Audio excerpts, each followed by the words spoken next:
আল্লাহ তাআলাকে অস্বীকার করার লোক এ জমিনে অনেক আছে, কিন্তু মৃত্যু এমন একটি বিষয় যেই বিষয়কে অস্বীকার করার মতো এই পৃথিবীতে একজন মানুষও নাই।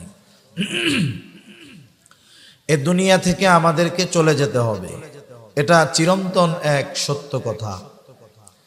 এখন কথা হলো, এ দুনিয়ায় কি আমাদের সবকিছুর শেষ, বা দুনিয়ায় মৃত্যুর সাথে সাথেই সবকিছুই কি একেবারে ধ্বংস নিঃশেষ হয়ে যাবে?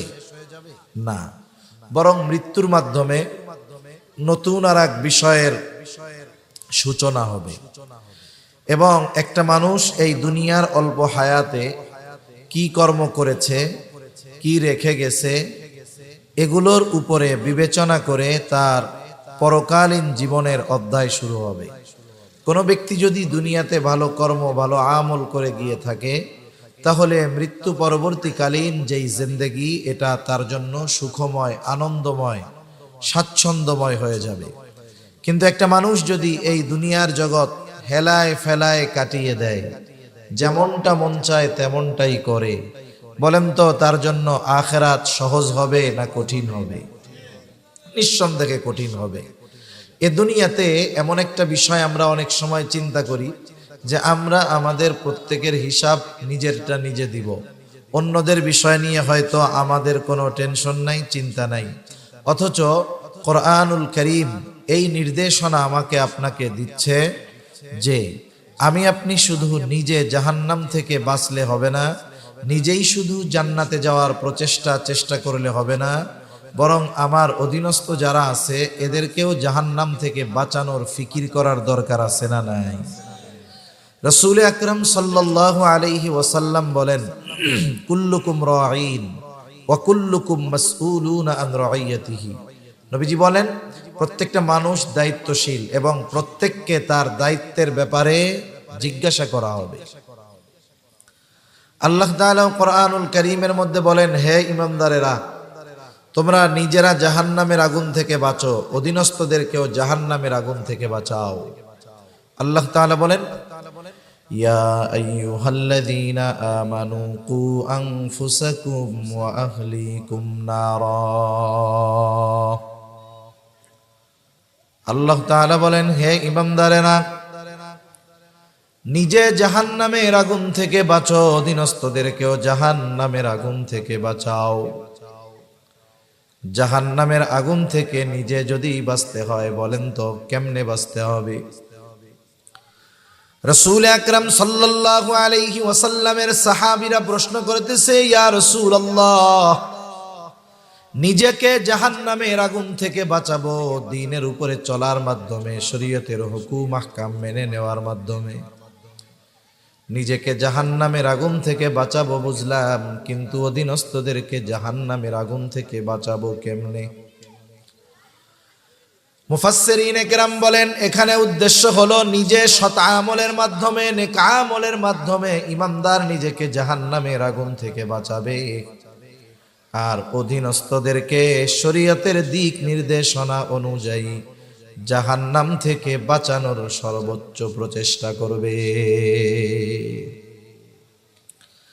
প্রথম প্রশ্ন হলো, নিজেকে যদি পরিপূর্ণ দ্বীনের উপরে পরিচালিত করতে হয়, হারাম হালাল জায়েজ না জায়েজ বেছে যদি চলতে হয়, একটু জবান খুলে জবাব দিবেন, বলেন তো ইলমে দ্বীন অর্জন করার দরকার আছে না নাই? নিজে দ্বীনের উপরে চলতে যেমন ইলমে দ্বীন দরকার, অধীনস্থদেরকেও দ্বীনের উপরে পরিচালিত করার জন্য ইলমে দ্বীন দরকার আছে না নাই? আলহামদুলিল্লাহ, আলহামদুলিল্লাহি ওয়া কাফা ওয়া সালামুন আলা ইবাদিহিল্লাযীনা ইসতাফা। আম্মা বা'দু ফাআউযু বিল্লাহি মিনাশ শাইতানির রাজীম। বিসমিল্লাহির রহমানির রহিম।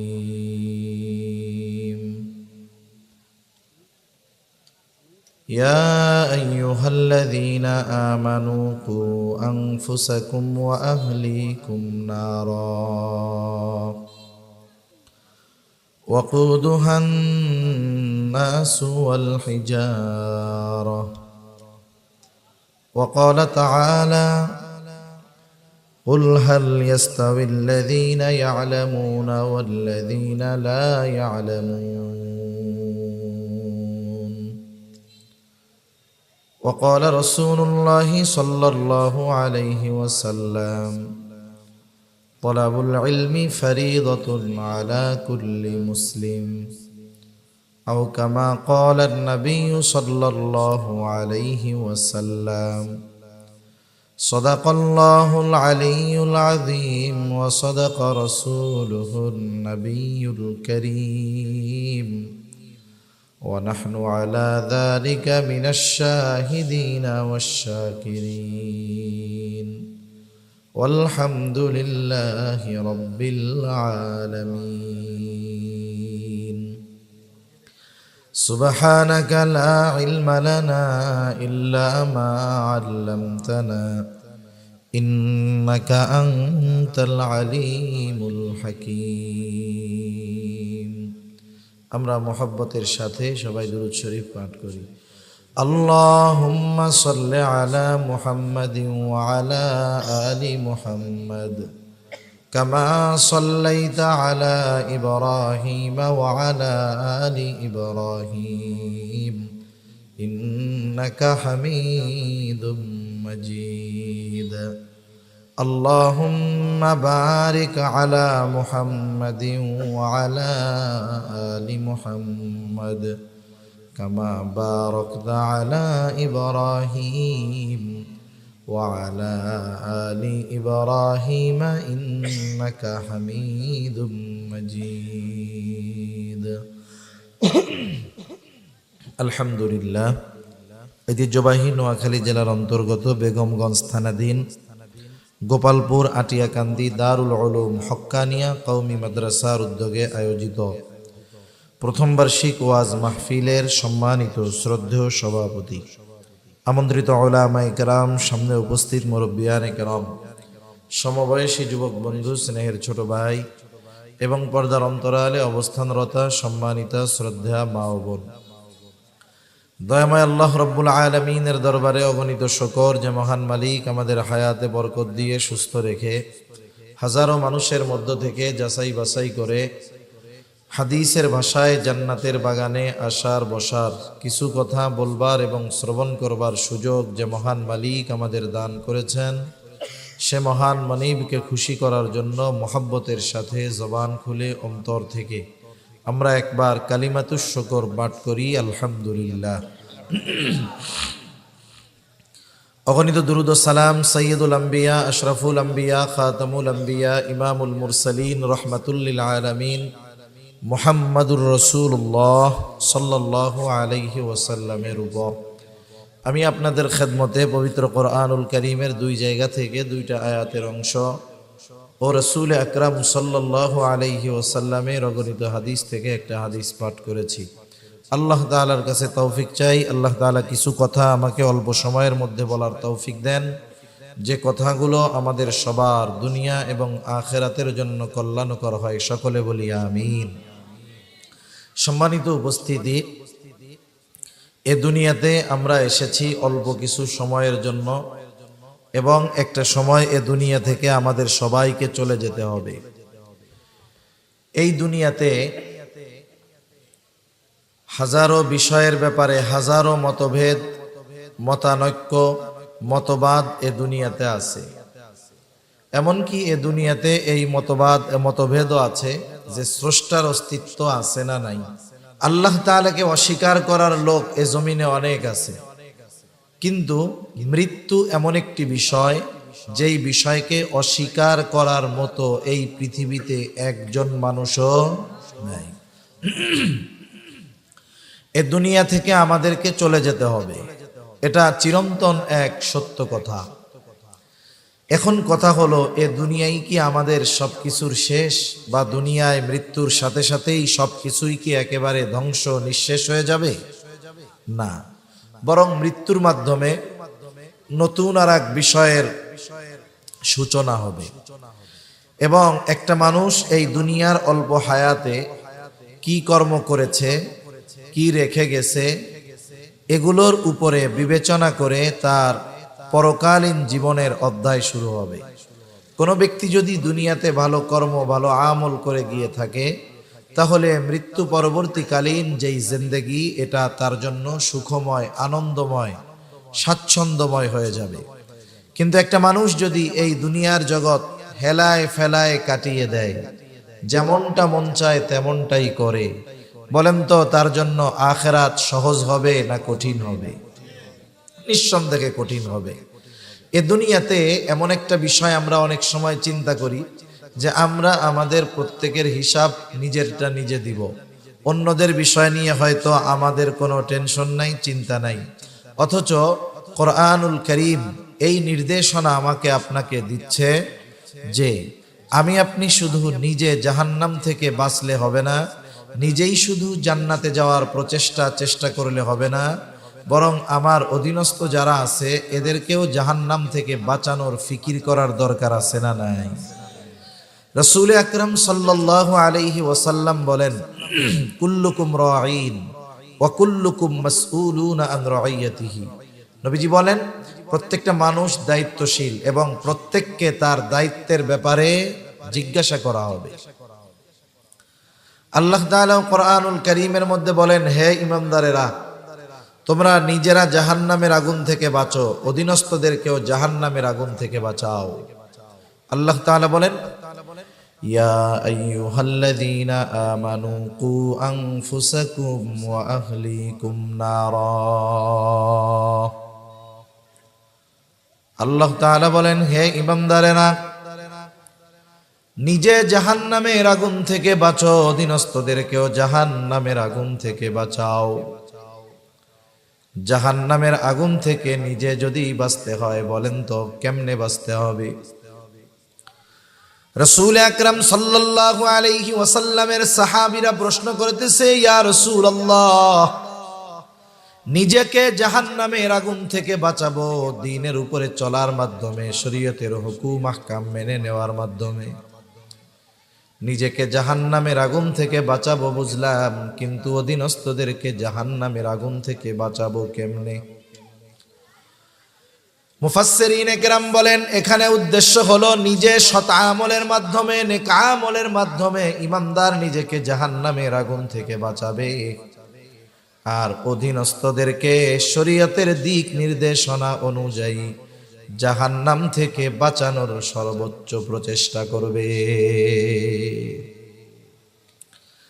প্রথম প্রশ্ন হলো, নিজেকে যদি পরিপূর্ণ দ্বীনের উপরে পরিচালিত করতে হয়, হারাম হালাল জায়েজ না জায়েজ বেছে যদি চলতে হয়, একটু জবান খুলে জবাব দিবেন, বলেন তো ইলমে দ্বীন অর্জন করার দরকার আছে না নাই?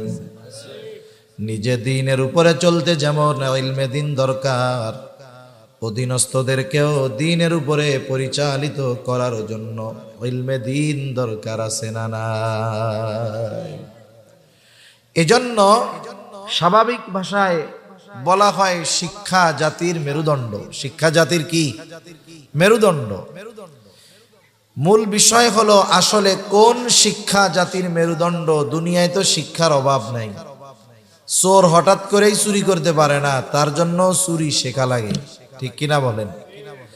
মূল কথা হলো দ্বীন শিক্ষাই একমাত্র জাতির মেরুদণ্ড। দ্বীনহীন কোন শিক্ষা কোন জাতির মেরুদণ্ড হতে পারে।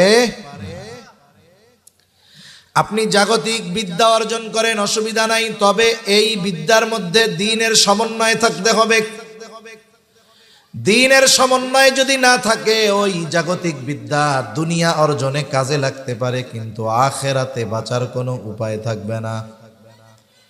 এই জন্য আমাদের দেশেও যদি শিক্ষা ব্যবস্থাকে আমরা ভাগ করি, সাধারণভাবে দুইটা ভাগে ভাগ করা যায়। একটা হলো জাগতিক শিক্ষা, আর একটা হলো ধর্মীয় শিক্ষা। মনে রাখবেন, জাগতিক শিক্ষা মানুষের কল্যাণে তখনই বেশি আসবে যখন জাগতিক শিক্ষাটা দ্বীনি শিক্ষার সমন্বয়ে সাজানো হবে। আপনি শুধু জাগতিক শিক্ষা অর্জন করছেন, কিন্তু এর সাথে দ্বীনের কোনো সংস্পর্শতা নাই, এটা কোনো কাজে আসবে না, দুনিয়া আখিরাত কোথাও উপকারে আসবে না। কিন্তু যদি এই শিক্ষার সাথে দ্বীনের সমন্বয় থাকে তাহলে উপকারে আসবে।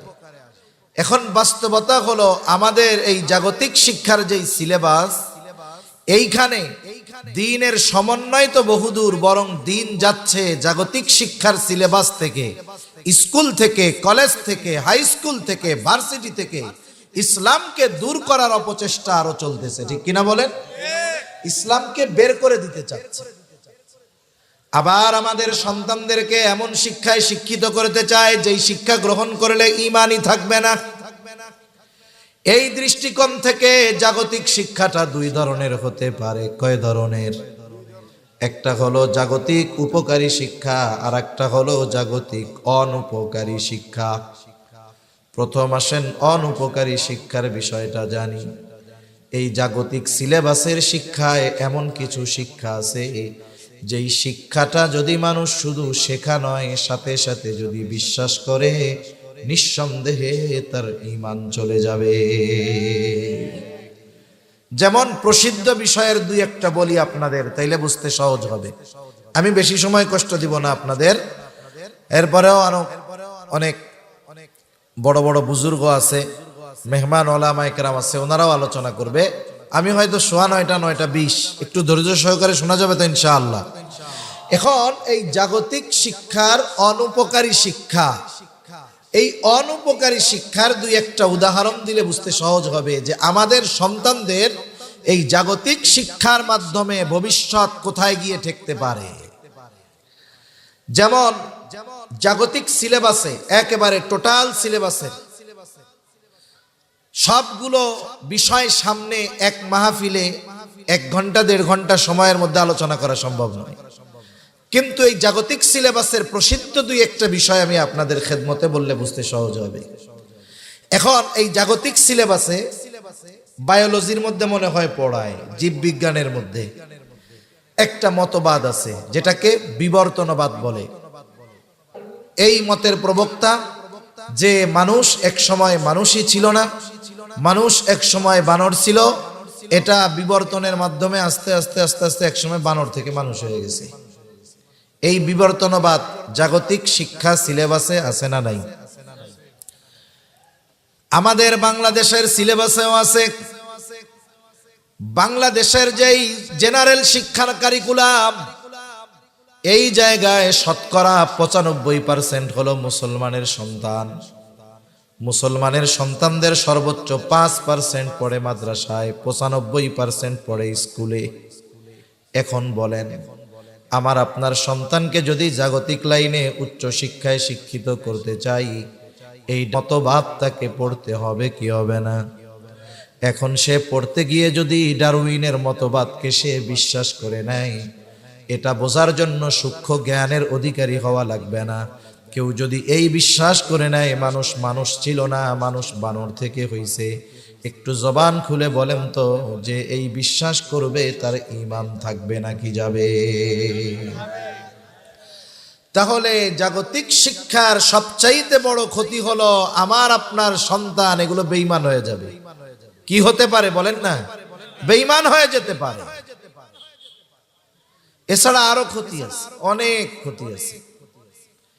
এজন্য আমাকে আপনাকে, আমার আপনার দেশের শিক্ষা ব্যবস্থা, যেহেতু এদেশে 95% মুসলমানের সন্তান স্কুল কলেজে পড়ে, উচিত ছিল মুসলিমদের প্রয়োজনীয় শিক্ষা ব্যবস্থাকে সামনে রেখে আধুনিক শিক্ষার প্রণয়ন করা। কিন্তু আফসোস, আমার আপনার সন্তানদেরকে দ্বীনহীন করার জেনারেল শিক্ষা কারিকুলামে যতটুকু দ্বীন ছিল ওইগুলাও বের করার অপচেষ্টা চলতেছে, ঠিক কিনা বলেন?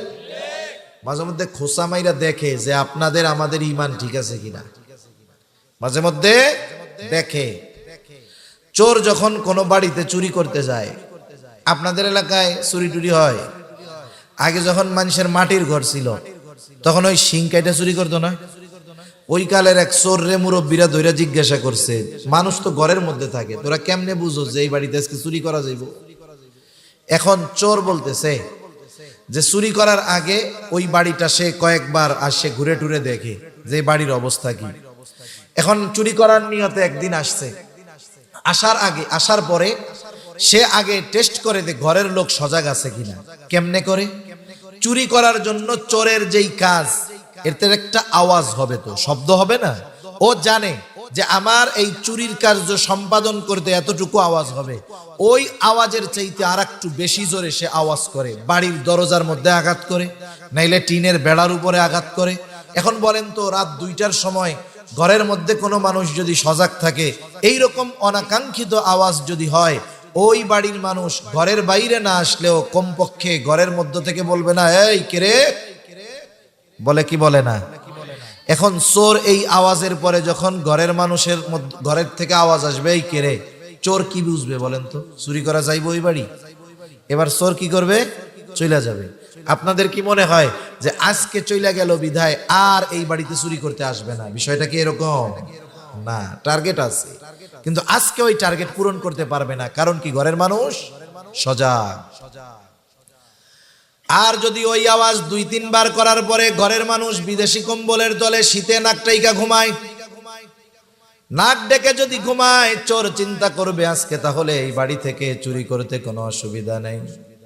সিংখুইরা ঘরে ঢুকবে, যা মন চায় সব নিয়ে চলে যাবে। বইয়ের পেজের মধ্যে, ইসলাম ধর্ম বইয়ের মধ্যে মূর্তির ছবি দিয়া দেয়। এগুলো দিয়ে মূলত আমাদের পরীক্ষা করে যে এই ধরনের কাজ করার পরে মুসলমান অভিভাবকদের পক্ষ থেকে কোনো প্রতিবাদ আসে কিনা। এইবার যখন ক্লাস 3-র মধ্যে ইসলাম ও নৈতিক শিক্ষা বইটা দিল, কাবার পেজের পেছনের কাবার পেজের ভেতরের অংশে দুর্গা মূর্তির ছবি। এ বাংলাদেশের মানুষ হয়তো ইবাদতে দুর্বল, কিন্তু দ্বীনের ব্যাপারে, ইসলামের ব্যাপারে এদের অন্তরের মধ্যে মহব্বত আছে না নাই? মানুষেরা ফুসলে উঠছে, পরের দিনই বইগুলো উঠায় নেওয়া শুরু করছে। আর বলতেছে এইগুলা ভুলে হইছে। কিসে হইছে বলেন? ভুলে হইছে। ভুলে শুধু মুসলমানদের বইয়ের মধ্যে মূর্তি আসে, কিন্তু ভুলে কোনোদিন অন্য ধর্মের বইয়ের মধ্যে আমাগো কাবা মসজিদের ছবি যায় না। ভুল এতই দুষ্টু, খালি মুসলমানদের বইয়ের মধ্যে হয়, অন্য জায়গা হয় না। আর যদি মুসলমান চুপ থাকতো, কথা না বলতো, স্বীকার কইরা নিত এটা ভুল, তাহলে দিন যাইতো আস্তে আস্তে আরো অন্য কিছু বইয়ের থেকে বের করে নতুন কিছু ঢুকায় দেওয়া হতো। ঠিক কিনা বলেন?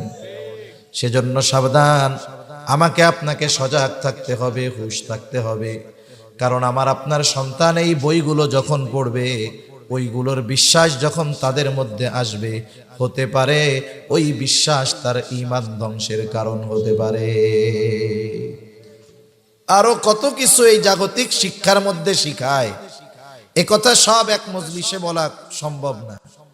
বইয়ের মধ্যে যেই ছবিটা থাকে, ছবি, এই ছবিটাও যেই ক্লাসের বই, ওই ক্লাসের বাচ্চাদের জন্য শিক্ষার বিষয়।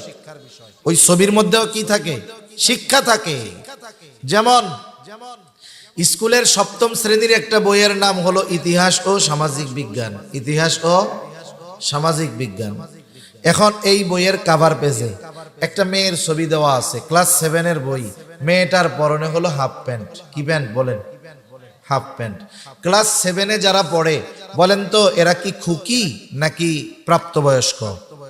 নিঃসন্দেহে মেয়েটা যে 7-এ পড়ে, কমপক্ষে তার 13 থেকে 14 বছর হবে। যেই ছেলেটা পড়ে, কমপক্ষে তার 13 থেকে 14 বছর হবে। 13-14 বছর বয়সে ছেলে মেয়ে অধিকাংশ ক্ষেত্রে বালেগ হয়ে যায়, প্রাপ্তবয়স্ক হয়ে যায়।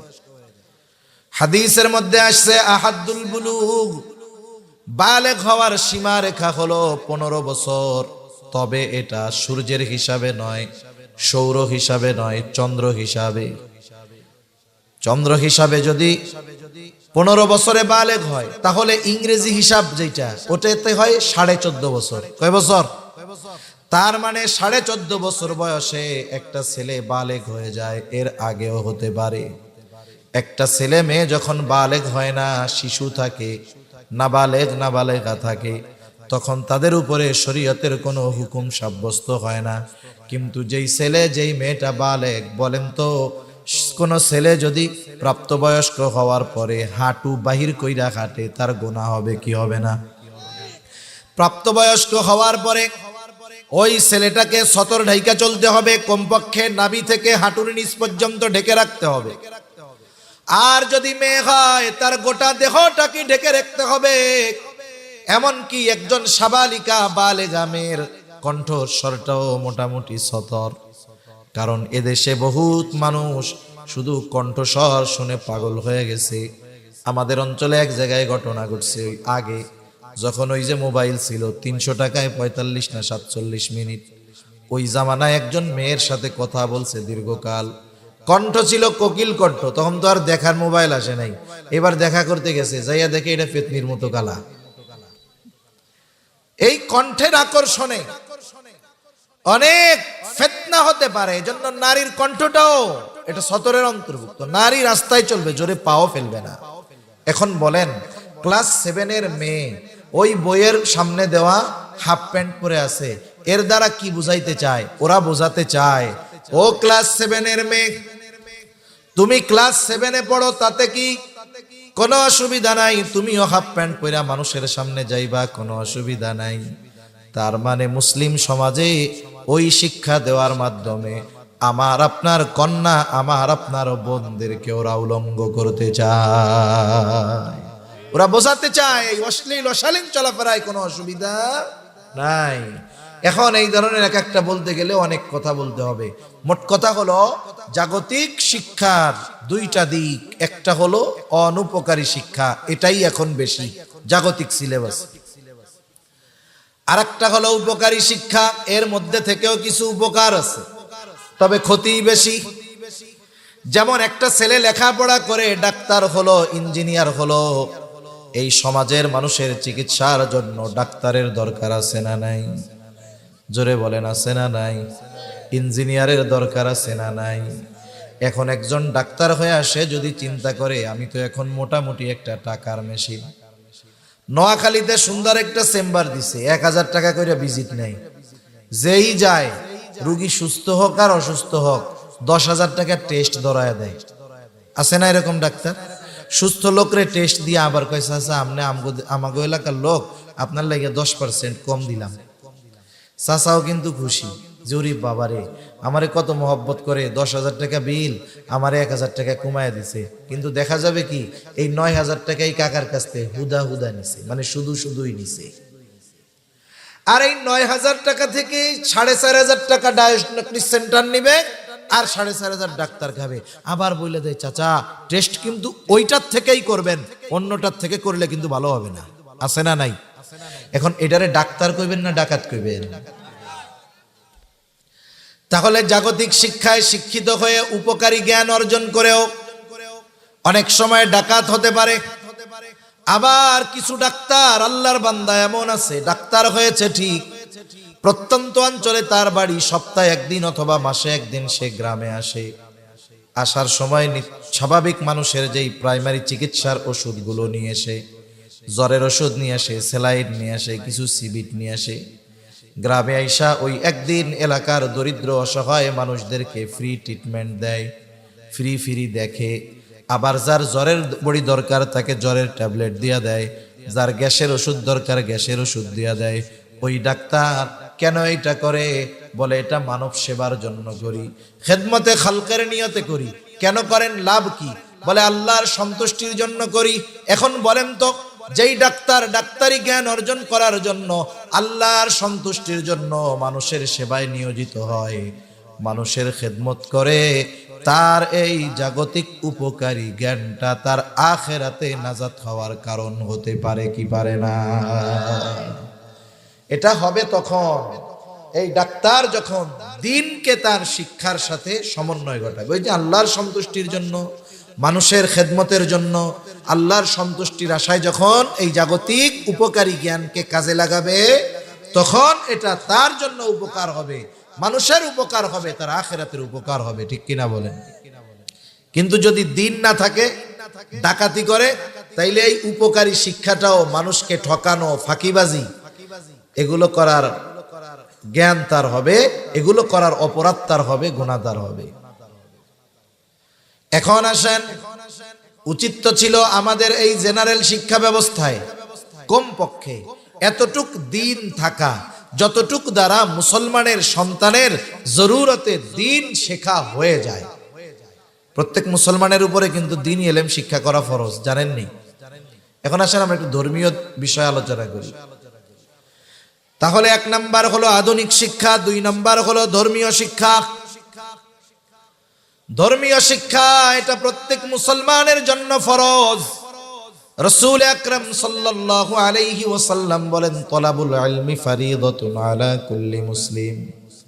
দ্বীনি ইলম শিক্ষা করা প্রত্যেক মুসলমান নরনারীর উপরে ফরজ। এখন প্রথম প্রশ্ন, কতটুকু ফরজ? কেউ বলেন নিজে দ্বীনের উপরে চলার জন্য যতটুকু ইলমে দ্বীন দরকার অতটুকু শেখা ফরজ। কেউ বলেন না, আল্লাহ তাআলা তো কোরআনুল কারীমের মধ্যে বলছে, হে ইমামদারেরা নিজে জাহান্নামের আগুন থেকে বাঁচো, অধীনস্থদেরকেও জাহান্নামের আগুন থেকে বাঁচাও। এখন নিজে জাহান্নামের আগুন থেকে কেমনে বাঁচবা? আল্লাহ তাআলার হুকুম আহকাম মেনে চলার মাধ্যমে। অধীনস্থদেরকে কেমনে বাঁচাইবা? তাদের উপরে, তাদেরকে দ্বীনের উপরে চালানোর মাধ্যমে। এখন বুঝে থাকলে একটু জবাব দেন, একটা মানুষ যদি দ্বীনের উপরে চলতে চায়, ইলমে দ্বীন অর্জন করা দরকার আছে না নাই? দ্বীনের উপরে যদি কাউরে চালাইতে চায়, ইলমে দ্বীন অর্জন করার দরকার আছে না নাই? তাহলে একটা মানুষ ওই পরিমাণ দ্বীন শেখা তার জন্য ফরজ, যতটুকু দ্বীন শিখলে সে নিজে এবং তার অধীনস্থদেরকে দ্বীনের উপরে পরিচালিত করতে পারবে। এতটুকু যদি কেউ না শিখে থাকে, এতটুকু জ্ঞান যদি কেউ অর্জন না করে থাকে, তাহলে তো সে গুনার মধ্যে আছে। গুনার মধ্যে একটা আমল করার জন্য ওই আমলের ব্যাপারে ইলম অর্জন করার দরকার, ওই আমলের ব্যাপারে জ্ঞান অর্জন করার দরকার। এখন প্রশ্ন হতে পারে, হুজুর আমরা তো মুরব্বী হয়ে গেছি, বয়স বেশি হয়ে গেছে, আমাদের তো মাদ্রাসায় গিয়ে দ্বীন শেখার মতো অবস্থা নাই। সাধারণত আমাদের উপমহাদেশে একটা সময় 3টা পদ্ধতিতে দ্বীন শিক্ষা ব্যাপক হারে প্রসিদ্ধ ছিল, এখনো আছে। প্রথম, হক্কানি পীর মাশায়েখের খানকায় গিয়া। এখন এই জিনিসটা কম, কারণ দেখা যাবে একজন আহলে হক পীর, তার অনেক ভক্তবৃন্দ আছে, ওনার কাছে গিয়ে অজুর মাসালা, ওনার কাছে গিয়ে গোসলের মাসালা শেখার মতো সুযোগ হয় না। কারণ অনেক আহলে হক পীর আছে যার সাথে কথা বলা তো বহুদূর, তার সাথে মুসাফা করাই কঠিন হয়ে যায়, আছে না নাই? কিন্তু একটা সময় ছিল পীররাও খানকায় সময় দিত, মুরিদরাও যাইতো, ওইখানে গিয়েই তারা দ্বীন শিখে আসতো সময় ব্যয় করে। এরপরে আরেকটা সিস্টেম হলো দাওয়াত ও তাবলীগের মেহনতে গিয়া, দাওয়াত ও তাবলীগের মেহনতে গিয়া। এই যে কিছুদিন আগে ইজতেমা শেষ হয়ে গেছে, এখন বলতে পারেন হুজুর আমরাও তো দাওয়াত ও তাবলীগের মেহনত করব, কিন্তু আপনাদের দেশে তো 2 ভাগ, গোটা দুনিয়ায় 2 ভাগ। এক ভাগ হলো আলমী শুরার অধীনে, আর এক ভাগ রে কয়ে তাতি, আমরা কার দলে যাব? এখন সোজা সাপটা জবাব হলো, আলেম আছে যেখানে আমরা আছি সেখানে, ঠিক কিনা গণ? একটা জিনিস মনে রাখতে হবে, যারা বলে আমরা আলেমদের সাথে আছি তারাই পজিটিভ, যারা বলে আমাদের সাথে আলেম আছে তাদের অবস্থা ভালো না। কারণ আমি একজন ভালো মানুষের কাছে যাওয়াটাকে বরকত মনে করি। একজন ভালো মানুষ আমার কাছে যদি আসে, এটা আমি তাকে কষ্ট দেওয়ার মতো মনে করি। এখন নবীর ব্যাপারে সাহাবায়ে কেরাম কি বলতেন? তারা বলতেন, হাদিসের মধ্যে যেই শব্দগুলো আছে যে আমরা নবীজির সাথে ছিলাম, আমরা কার সাথে ছিলাম? নবীজির সাথে ছিলাম। কোন হাদিস যদি বর্ণনা করতে হয়, সাহাবায়ে কেরাম যদি নবীজির সাথে থাকতেন, তারা বলতেন আমরা নবীজির সাথে, আমরা নবীজির সাথে। কিন্তু আমাদের দেশে কিছু ভাই বলে যে আমরা আলেমদের সাথে না, তারা বলে আলেমরা আমাদের সাথে। তার মানে ওনাগো কাছে মধু আছে, ওই মধু আনার জন্য আলেম গেছে। আর আমরা বলি আলেমের কাছে ইলমের মধু আছে, আমলের মধু আছে, এজন্য আমরা তার কাছে যাই, ঠিক কিনা বলেন? মৌমাছি মধুর কাছে যায়, ঠিক না? মৌমাছি কার কাছে যায়? যার দ্বীন শেখার আগ্রহ আছে, দ্বীন জানার আগ্রহ আছে, তারা আলেমদের কাছে যায়। কোন মধু, ফুলের মধু দৌড়াইয়া মৌমাছির কাছে আসে না, কোন মধু মৌমাছির কাছে আসে না। এজন্য আমরা দিন শেখার জন্য আলেমদের কাছে যাব, আলেমদের তত্ত্বাবধানে থাকব। গেলে লাভটা কি? আমি আমার জীবনের অভিজ্ঞতা আপনাদের শুনাই।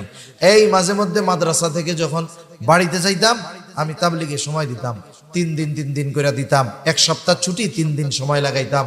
তা ওলামায়ে কেরাম বেশ কয়েকজন ছাত্রও যাইতো, আবার সাথে সাথে এলাকার মুরব্বী যারা চাচারা দাদারা আছে ওনারাও মোহাব্বত করে কইতো ঠিক আছে তাইলে আমরাও যাব। এখন ওনারা যাইতো, আমরা ওনাদের আমলি ব্যাপারে নজর রাখতাম যে নামাজ পড়তেছে হচ্ছে কিনা, ঢিলা কুলুক ঠিক মতো নিচ্ছে কিনা।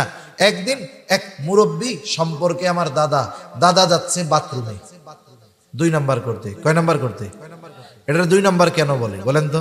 এখানে যাইয়া 1 কাম করা যায় না, 2 কাম করতে বাধ্য হয় মানুষ। প্রস্রাব করতে গিয়া 1 কাজ করা যায়, কিন্তু দুনিয়ার এমন কোন বীর মুজাহিদ আছে নাকি? দেখাই দেন তো যে না হুজুর উনি বাথরুমে গিয়া শুধু পায়খানা করছে কিন্তু একটুও প্রস্রাব বাইর হয় নাই। এরকম 2-1 জন বীর আপনাদের এলাকায় আছে? খুঁজে পাওয়া যাবে না। ওই কাজ করতে গেলে 2 কাজ হবেই। এখন এই জন্য 2 নাম্বার দেখায় আর কি।